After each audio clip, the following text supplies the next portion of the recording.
আইসিসির পূর্ণরূপ international cricket council হলেও অনেকেই বলেন আইসিসি মানে ইন্ডিয়া ক্রিকেট কাউন্সিল। কথাটা ব্যঙ্গাত্মক সুরে অসংখ্যবার এটা প্রমাণ হয়েছে সত্যি হিসেবে। মাঠে কিংবা মাঠের বাইরে সব জায়গায় সুবিধা পাওয়ার ঘটনা ঘটে ভারতের সাথে। এবার বাংলাদেশের সাথে ম্যাচের আগেও নিজেদের ক্ষমতা দেখায় ভারত, যার প্রভাব পড়েছে মাঠে। শেষ পর্যন্ত হারতে হয় বাংলাদেশকে। বিস্তারিত রিপোর্ট। ভারত মানেই আইসিসির কাছ থেকে সুবিধা নেওয়া। যে কোনো টুর্নামেন্টে তারা সুবিধা নিবে আইসিসির কাছ থেকে, সেটাই তো স্বাভাবিক ব্যাপার। ঘরের মাঠে বিশ্বকাপে সেই সুবিধার সর্বোচ্চ নিয়ে দেখিয়েছে তারা।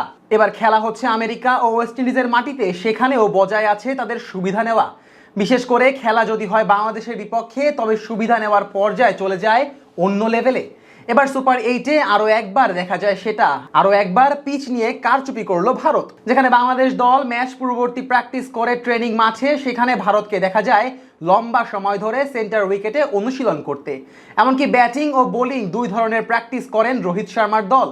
অথচ তার পাশের উইকেটেই অনুষ্ঠিত হবে মূল ম্যাচ। অর্থাৎ যেখানে এক বাংলাদেশকে উইকেট দেখার সুযোগই দেওয়া হয়নি, সেখানে অন্য একটি দল প্র্যাকটিস করছে লম্বা সময় ধরে। আইসিসির এমন একপাক্ষিক সুবিধা দেওয়া নিয়ে এখন প্রশ্ন উঠেছে সব মহলে। নিয়মের বাইরে গিয়ে কেন তাদের পক্ষে এমন সুযোগ দিয়েছে আইসিসি, এই নিয়েও অভিযোগ করছেন অনেকে। এই একটা চিত্রই বলে দেয় আইসিসির কাছ থেকে কতটা সুবিধা নেয় ভারত। বিশেষ করে বাংলাদেশের সাথে খেলা হলে তাদের সুবিধা নেওয়ার পরিমাণ বৃদ্ধি পায় কয়েক গুণ। সেটার প্রমাণ পাওয়া গেল আরও একবার। এই সুবিধা কাজে লাগায় ম্যাচে যেই কোহলি ব্যাট হাতে ছিল পুরো আসর জুড়ে ব্যর্থ, এবার সেই কোহলি প্রথম 4 ম্যাচের স্কোর ছাড়িয়ে গেলেন এক ম্যাচেই। তাকেও লম্বা সময় দেখা যায় প্র্যাকটিস করতে। বোঝাই যাচ্ছে নিজেদের পরিকল্পনায় সফল ছিল তারা। এদিকে মাঠেও তাদের সুবিধা নেওয়ার ব্যাপারটা দেখা যায় ঠিকই।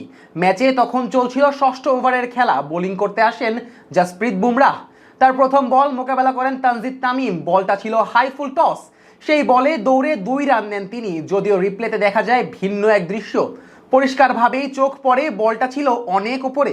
নিঃসন্দেহে সেটা নো বল হওয়ার কথা ছিল, অথচ আম্পায়ার নো বল ডাকেননি। আর এতেই যেন অবাক হয়েছেন সবাই।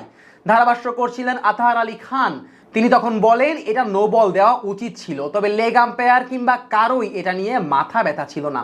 রিপ্লেতেও দেখার চেষ্টা করেনি তারা। বোঝাই যাচ্ছে এখানেও সুবিধা দেওয়ার চেষ্টা করা হয়েছিল ভারতকে।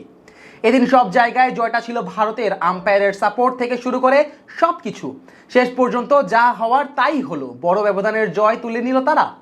আর এই জয়ে সেমিফাইনালের পথে অনেকটাই এগিয়ে গেল রোহিত শর্মার দল।